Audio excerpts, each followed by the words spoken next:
नमस्कार, करियर पर आधारित हमारे खास कार्यक्रम गाइड में स्वागत है आप सभी का। मैं हूं आपके साथ ज्योति सिंह।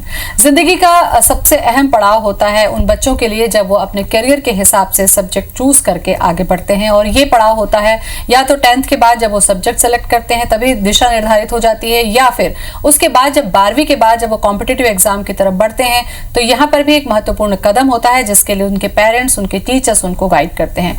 तो क्या चुनौतियां हैं और कौन सा सब्जेक्ट चूज करें, और इंजीनियरिंग में करियर के क्या ऑप्शन है, तमाम इन बातों पर चर्चा करेंगे। शुरू करते हैं अपना खास कार्यक्रम गाइड।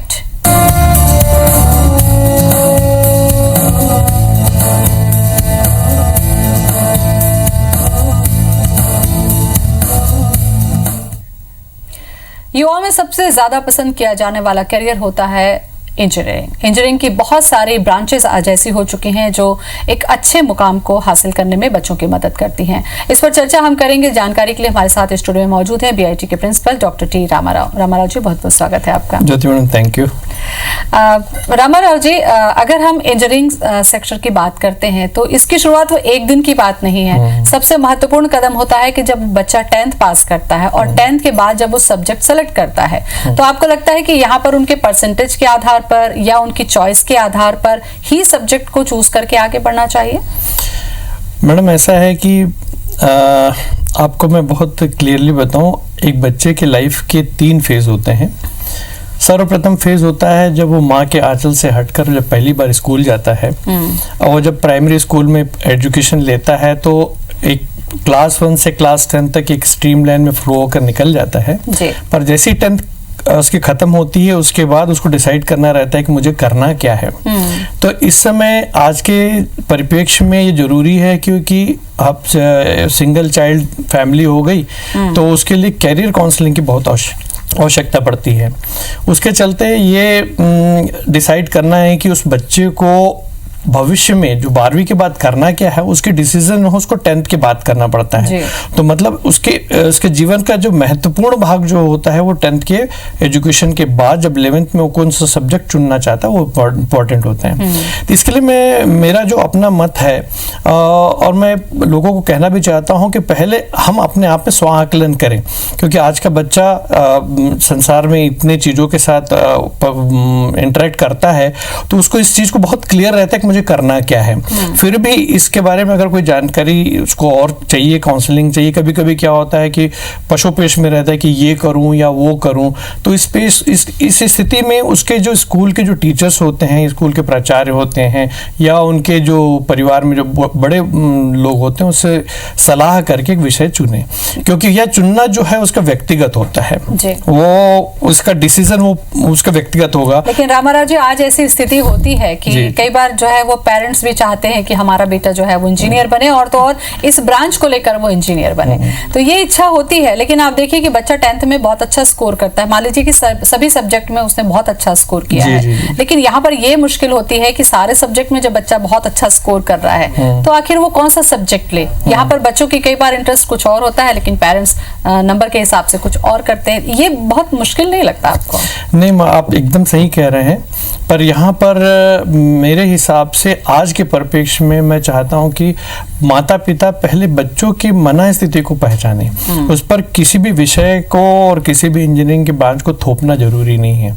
क्योंकि कभी कभी ऐसा लगता है आज के परिप्रेक्ष्य में, जैसे आज के परिप्रेक्ष्य में कंप्यूटर साइंस की बात बहुत करते हैं, क्योंकि आज का जो युग है डिजिटलाइजेशन पर जा रहा है तो हर कोई इसी तरफ जाने की सोचता है। पर इंजीनियरिंग आज नहीं है, आज हम ज्वाइन करेंगे तो इंजीनियरिंग 4 साल बाद होने का है। तो उस परिप्रेक्ष्य में क्या होगा कि 4 साल की स्थिति क्या होगी, क्योंकि संसार हर दूसरे दिन हर दूसरे क्षण बदल रहा है।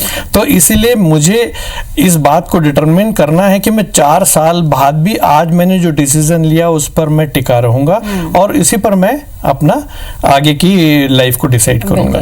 तो केवल 4 साल ही नहीं, मुझे लगता है कि पीजी अगर उसको करना है और अगर एजुकेशन में जाना है तो उसको रिसर्च करना है, पीएचडी करना है, तो एक लंबा समय जिस सब्जेक्ट के साथ बच्चों को रहना है उसमें उसका इंटरेस्ट का होना बहुत जरूरी जरूरी है। दूसरी बात करते हैं अब इंजीनियरिंग कॉलेज में एडमिशन की। बीआईटी की अगर हम बात करते हैं तो बीआईटी अपने आप में एक बड़ा ब्रांड है, नाम है, और वहां पढ़ना प्रतिष्ठा का प्रश्न भी है बच्चों के लिए कि पढ़ना चाहते हैं। ऐसे में आप लोगों के पास में कौन कौन से ब्रांचेस हैं और किस तरीके की फैसिलिटीज आप प्रोवाइड करते हैं? मैं आपको एक थोड़ा सा इस विषय पर आने के पहले दो बातें और करना चाहूंगा कि छोटा सा बीआईटी का इतिहास भी अपन देख लें। आपने बहुत सुंदर ढंग से बीआईटी के बारे में कहा, तो मैं इसके लिए आपको धन्यवाद भी देना चाहूंगा कि बीआईटी का उदय जो हुआ 1986 में हुआ था। 1986 में भिलाई के जो बहुत सारे इंडस्ट्रीज लोगों ने सोचा कि समाज से उनको बहुत कुछ मिला, तो समाज को हम क्या दे सकते हैं। तो सभी ने मिलकर डिसाइड किया कि एक अच्छी शिक्षण संस्था खोले इंजीनियरिंग की, क्योंकि उस समय इंजीनियरिंग कॉलेज पूरे देश में बहुत कम थी, और उस उद्देश्य को लेकर उन्होंने इंजीनियरिंग कॉलेज 1986 में खोला कि ये कि हम समाज को कुछ दें। और 1986 से जब ये लगातार चलता रहा तो मध्य भारत का प्रथम प्राइवेट इंजीनियरिंग कॉलेज रहा, जो Bhilai institute of technology trust के माध्यम से चलता है, जो सेठ बालकृष्ण मेमोरियल के नाम से है। तो उस कॉलेज ने निरंतर उत्तरोत्तर प्रगति करती रही। वो उस समय कॉलेज में जम्मू कश्मीर से लेकर कन्याकुमारी तक के बच्चे पढ़ते थे। धीरे धीरे इसका अपना एक वजूद बनता चला गया, और धीरे धीरे वो जो बच्चे हैं आज के डेट पर अगर हम कहें, एक प्रोवर्ब कहा जाता है कि बीआईटी का उदय कभी अस्त नहीं होता है। क्योंकि अब देखें बच्चों को अगर देखें तो बीआईटी का बच्चा जापान में भी है, अमेरिका में भी है, नीदरलैंड में भी, ऑस्ट्रेलिया में भी है। तो बीआईटी जो है छत्तीसगढ़ के लिए एक बहुत महत्वपूर्ण रोल इंजीनियरिंग में पार्ट करने के लिए है, और इससे बच्चों में एक अच्छी एजुकेशन के लिए कमिटेड फैकल्टी है, कमिटेड मैनेजमेंट इसके लिए कमिटेड है कि इस बच्चों को अच्छा एजुकेशन दें। अब जो दूसरी बात आप कह रहे थे कि इंजीनियरिंग में बीआईटी में, मैं आपको कहना चाहूँगा कि बीआईटी का जो स्टार्टिंग जो हुआ था 1986 में दुर्ग में प्रारंभ हुआ था, और बीआईटी ट्रस्ट ने ये डिसाइड किया कि यह कार्य तो हम भिलाई में दुर्ग में कर ही रहे हैं, क्यों नहीं हम जब छत्तीसगढ़ का उदय हुआ तो क्यों ना हम रायपुर राजधानी में भी इसको स्टार्ट करें। और इसी उद्देश्य से उन्होंने नए रायपुर में जो केंद्रीय ग्राउं में जो कॉलेज है Bhilai institute of technology Raipur के नाम से 2009 में स्थापित किया गया। तो वहाँ पर भी अनवरत 5 ब्रांचों में शिक्षा दी जा रही है, और आज देखा जाए तो वहाँ के बच्चे भी पूरे विश्व में छाए हुए हैं। बिल्कुल। 5 ब्रांच का जिक्र आपने किया रामाराव जी, जहाँ तक मेरी समझ है, क्योंकि इंजीनियरिंग के बच्चे जब पढ़कर निकलते हैं तो उन्हें ये नहीं है कि उन्होंने किताबी ज्ञान ले लिया और उनको नौकरी करनी है। इंजीनियरिंग का मतलब होता है कि कुछ क्रिएटिव करके आपको देना है। इसके लिए बीआईटी किस तरीके से अपने आप को तैयार करता है, कितने प्रैक्टिकल्स, कितने रिसर्च, या किस तरीके से बच्चों को प्रिपेयर करता है ताकि आगे या तो हायर एजुकेशन पे चले जाए या यहाँ से सीधे वो जॉब के लिए तैयार हो? जी मैडम, क्या होता है जब बच्चा पहली बार जब इंजीनियरिंग में प्रवेश करता है तो वो एकदम रॉ रहता है, और उसको तराशने की जिम्मेदारी कॉलेज की होती है, और कॉलेज को तराशने के लिए कटिबद्ध है और इसको बहुत अच्छे ढंग से करता है। अब जैसे ही बच्चा स्कूल एजुकेशन से जब कॉलेज एजुकेशन में आता है तो एक माहौल बदल जाता है। उस बदले हुए माहौल में वो इंजीनियरिंग पूरा अंग्रेजी माध्यम में होता है, तो कभी कभी बच्चा गांव के स्कूल से पढ़कर आता है, तो कॉलेज की जिम्मेदारी हो जाती है उसको अच्छे तरह से ग्रूम करे। तो उसके इस पर्सनालिटी डेवलपमेंट करने के लिए हम लोग बीआईटी में कटिबद्ध हैं। उसके लिए हम लोग कम्युनिकेशन की क्लासेस करते हैं, पर्सनालिटी डेवलपमेंट की क्लासेस करते हैं, ग्रुप डिस्कशन के लिए क्लासेस करते हैं। तो ये देखा गया है कि इस तरह से इस प्रक्रिया में हमने देखा है कि बच्चे जो है जैसे ही वो तीसरे साल तक पहुंचता है तो उसमें अमूलचूल परिवर्तन हो जाता है। तो एक लड़का जो गांव से आता है ग्रामीण बालक बनकर, जब वो निकलता तो एक प्रोफेशनल के रूप में रहता है। तो इसके लिए हम कटिबद्ध है, और हमारी संस्था और हमारा मैनेजमेंट इसके लिए जो भी प्रयास होता है उसको करने में नहीं हिचकता है। बिल्कुल।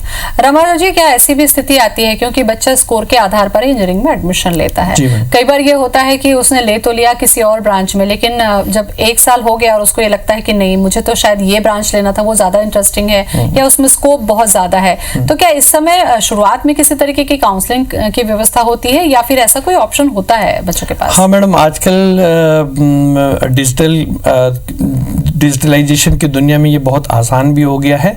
और हमारा एक समूह भी कॉलेज में इस तरह से है कि कोई भी बच्चा जो हमारे कॉलेज में एडमिशन ले या कहीं पर भी एडमिशन ले, क्योंकि हमारा एक नैतिक दायित्व है कि एक विद्यार्थी जो निकल के आने वाले समय में राष्ट्र के लिए कुछ करे तो उसको अगर हम मार्गदर्शन करें तो उसमें कोई गलत नहीं होगा। तो ऐसी परिस्थितियों में हमारे जो कॉलेज के समूह हैं वो बच्चे को मार्गदर्शन देता है। और कभी कभी क्या होता है कि गलती से बच्चा भूलवश, जैसे आज की डेट पर वो सिविल ले लिया और उसको लगता है कि नहीं, जैसे आप कह रहे हैं कि ब्रांच अच्छा नहीं है, इसको अपन बदलें, तो उसके लिए भी जो गवर्नमेंट और यूनिवर्सिटी के प्रावधान में अपन जो परिवर्तन कर सकते हैं उसको उसके माध्यम से उसको दिया जाता है। पर कभी कभी ऐसा भी होता है कि वो परिस्थितियों के हिसाब से नहीं हो पाता है, पर उसको उसी फील्ड में अपन उसको अच्छे से ट्रेन करके उसको अच्छा इंजीनियर बनाकर निकालने की जिम्मेदारी रखते हैं। बिल्कुल। और चूंकि अब ऐसे में एडमिशन का वक्त है, एडमिशन की जो प्रक्रिया है उस पर बीआईटी किस तरीके से काम कर रहा है, ये भी मैं आपसे पूछा था रामाराव जी आपसे कि जो ब्रांचेस हैं, बच्चे जो पढ़ाई तो कर रहे हैं उसके हिसाब से बीआईटी तैयार कर रहा है, लेकिन एक्स्ट्रा जो हम बात करते हैं फैसिलिटीज की, चाहे वो खेल कूद की हो, चाहे जो भी आपकी पर्सनालिटी को निखारने की, इस तरीके से कुछ प्लानिंग होती है आप लोग की? हाँ मैडम, जैसे ही पहले बच्चा, मैं आपको अलग अलग बात बताना चाहूँगा। सबसे पहले खेल की बात करूँगा, क्योंकि जब तक आप बच्चे का फिजिकल फिटनेस ना हो तो मेंटल फिटनेस कभी नहीं आती।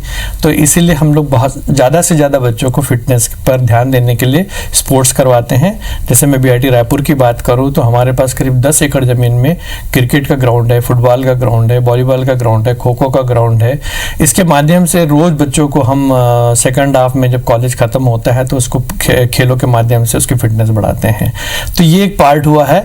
और इसके चलते मैं आपको बता दूं कि हमारे बच्चे तीरंदाजी में तो राष्ट्रीय स्तर पर भी खेले हैं, और एक बच्चा तो इंटरनेशनल स्तर पर नेपाल पे जाकर उसने अपना अच्छा परफॉर्म किया है।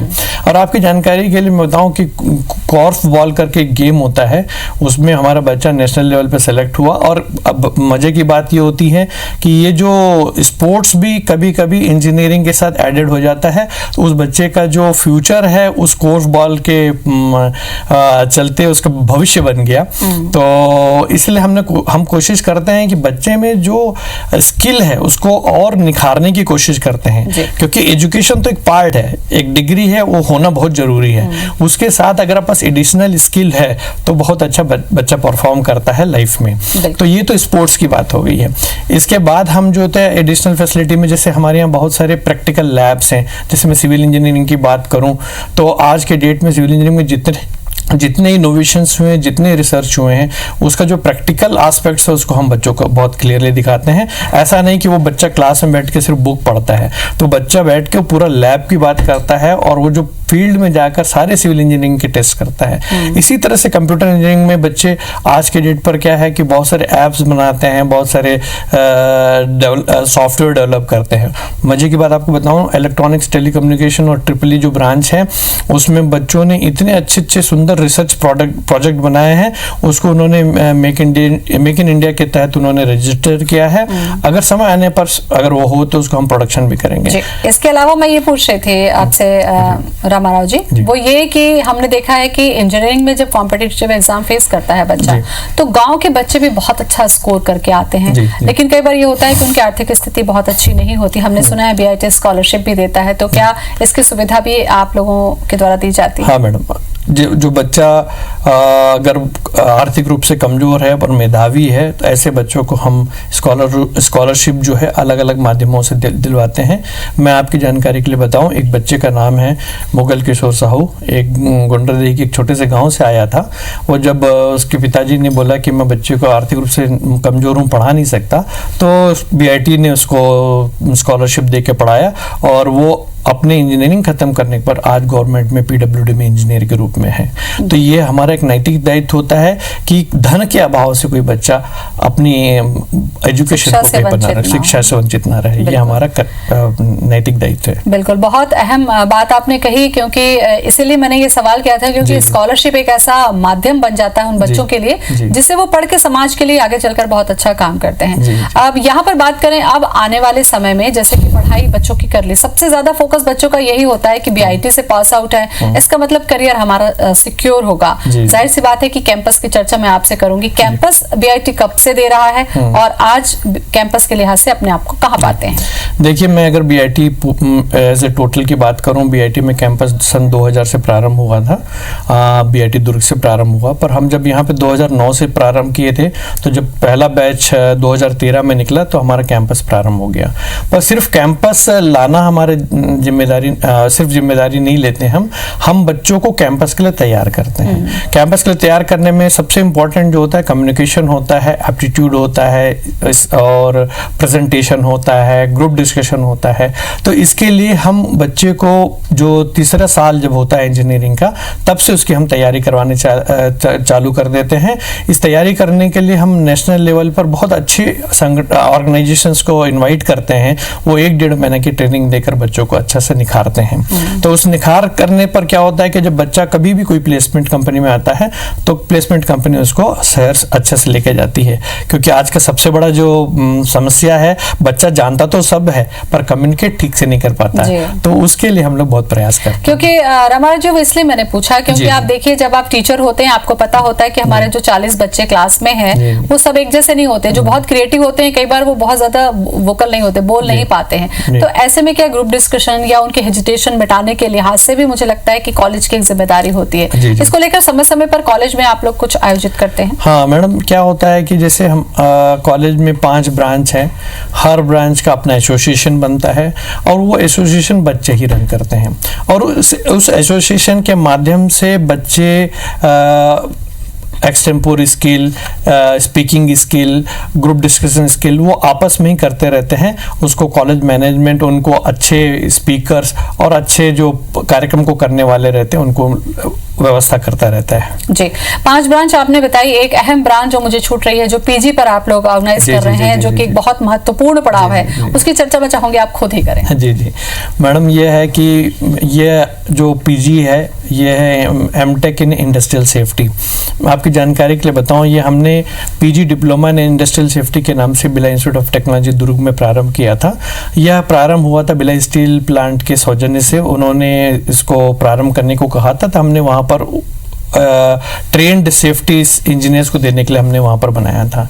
पर जब यहाँ पर हमने आया, अब जब यहाँ पर हम रायपुर में जब आए तो रायपुर के आसपास में बहुत सारी स्टील इंडस्ट्रीज हैं, बहुत सारी इंडस्ट्रीज हैं और आज सेफ्टी एक बहुत अहम रोल अदा करता है किसी भी इंडस्ट्री के लिए। तो उसी को मद्देनजर रखते हुए हमने एमटेक इन इंडस्ट्रियल सेफ्टी प्रारंभ किया। अगर आप देखना चाहेंगे तो इस सब्जेक्ट में पूरे देश में बहुत कम कॉलेज है जो इस पर लोगों को ट्रेनिंग देते हैं। तो आज जब इंडस्ट्रियल सेफ्टी में कोई लड़का एमटेक करके निकलता है तो उसका प्लेसमेंट तो 100% हो ही जाता है। बिल्कुल। और इंडस्ट्रियल सेफ्टी की अगर हम बात करें, हो सकता है हमारा कार्यक्रम देखने वाले बच्चों के मन में ये है कि इसमें कौन से ब्रांच वाला बच्चा जा सकता है या कौन नहीं जा सकता है। मुझे लगता है इसकी भी जानकारी आप दीजिए। हाँ जी मैडम, यह है कि ये सेफ्टी किसी ब्रांच के साथ जुड़ा नहीं रहता है। सेफ्टी जीवन के हर पहलू में रहता है। तो यहाँ पर सिर्फ कंप्यूटर साइंस को छोड़कर जितने भी इंजीनियरिंग स्ट्रीम से जो लड़के पढ़ते हैं उन सब के लिए ये इंडस्ट्रियल सेफ्टी में एडमिशन हो सकता है। ये किसी पर्टिकुलर ब्रांच के साथ रिलेटेड नहीं है मैडम। बिल्कुल।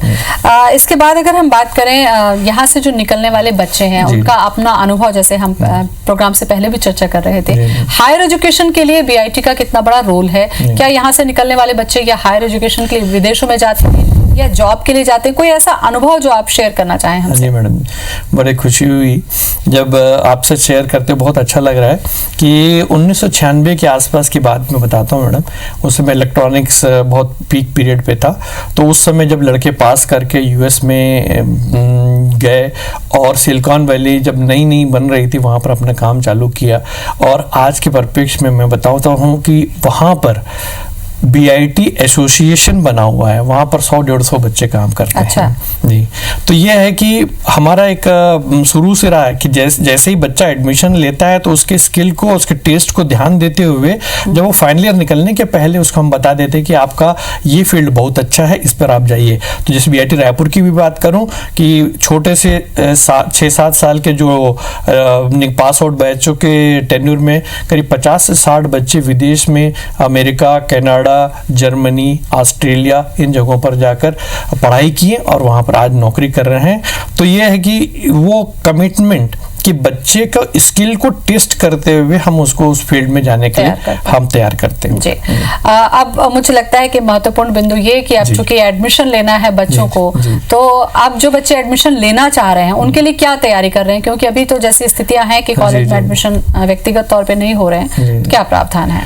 जी मैडम, अभी जैसे गवर्नमेंट ने डिसाइड किया है कि ये एडमिशन की जो प्रक्रिया है 12th बेसिस पर होगी, 12th के मार्क्स बेसिस पर होगी, तो उसके हिसाब से अभी 15 या 16 तारीख को एक गाइडलाइंस आएगी, उसके माध्यम से पीसीएम या 12th के मार्क्स के ऊपर गवर्नमेंट के जो नियम बनेंगे उसके माध्यम से हम उसका एडमिशन करेंगे। मतलब ये ऑनलाइन पे जा सकते हैं या डिसाइड होने के बाद डिसाइड होगा कि ऑनलाइन एडमिशन होंगे या कॉलेज में जाके? नहीं मैडम, ये ऑनलाइन एडमिशन होगा, क्योंकि आज की परिप्रेक्ष्य में जो पैंडेमिक कोरोना चल रहा है उसके चलते तो प्रिकॉशन पे ध्यान बहुत जरूरी है इसमें। तो चलिए अपडेट रहिएगा आप लोग, बच्चों को सभी को हम बता रहे हैं कि ऑनलाइन एडमिशन होंगे, बीआईटी में लेना है आपको तो थोड़ा सा अपडेट रहिए। एक महत्वपूर्ण सवाल मुझे लगता है रामाराव जी, जब कोई इंस्टीट्यूट एक बड़ा काम करता है तो उसका फिर समाज को क्या योगदान रहता है? बीआईटी किस तरीके से समाज को कुछ रिटर्न भी कर रहा है? जी, ये बहुत महत्वपूर्ण पहलू है किसी के जीवन के लिए। इससे बहुत क्लोजली जुड़े होने के कारण मैं आपसे बताना चाहूँगा, क्योंकि हमने समाज से लिया, हम समाज को क्या देते हैं, ये बहुत महत्वपूर्ण पहलू है। ये हर व्यक्ति इसका स्व आकलन करे और इसी उद्देश्य को लेते हुए Birla institute of technology trust, हमारा जो मैनेजमेंट और कॉलेज प्रबंधन जो है, इस पर बच्चों को बहुत मार्गदर्शन देता है। और सीएसआर के माध्यम से आपकी जानकारी के लिए हमारे आसपास 8-10 ऐसे गांव हैं जिसमें हमारे प्रोफेसर्स, हमारे बच्चे वहां जाके उनको मार्गदर्शन देते हैं। सिर्फ मार्गदर्शन ही नहीं देते, आपकी जानकारी के लिए हम बीआईटी जब कॉलेज प्रारंभ किए थे मात्र 2 पौधे लगे थे, आज करीब 2-4 हजार पौधों का एक बहुत सुंदर सा इलाका बन गया, जिसमें पर्यावरण को देखते हुए आज बहुत सारे पक्षी वहां पर रहते हैं। तो मतलब यह है कि हम किस रूप से समाज को दें, वो पर्यावरण के रूप में दें या समाज में किसी व्यक्ति के रूप में दें, इसके लिए हम लोग कमिटेड है और हम लोग करते हैं। और हमारा कॉलेज ब्लड डोनेशन में बहुत अग्रणी रहता है और इस वर्ष हम लोग एम्स के साथ जुड़े हुए हैं। पिछले साल करीब 100-150 ब्लड डोनेशन दिए हैं और हम इसको तो बहुत सारी बातें थी कि पर्यावरण के लिहाज से भी, व्यक्तिगत जरूरत के लिहाज से भी, या ऐसे बच्चों जिनको शिक्षा की जरूरत है, बीआईटी उनकी हर संभव मदद कर रहा है। बहुत महत्वपूर्ण जानकारी रामाराव जी आपने दी, बहुत बहुत धन्यवाद। Thank you. तो बीआईटी केवल अपने नाम से ही जाना जाता है क्योंकि इनका अपना मैनेजमेंट, इनका अपना करिकुलम, इनके अपने जो फैकल्टीज हैं और इनका जो आउटपुट आता है वो बच्चों को सफल बनाने में एक अहम योगदान दे रहा है। फिलहाल इतना ही, नमस्कार।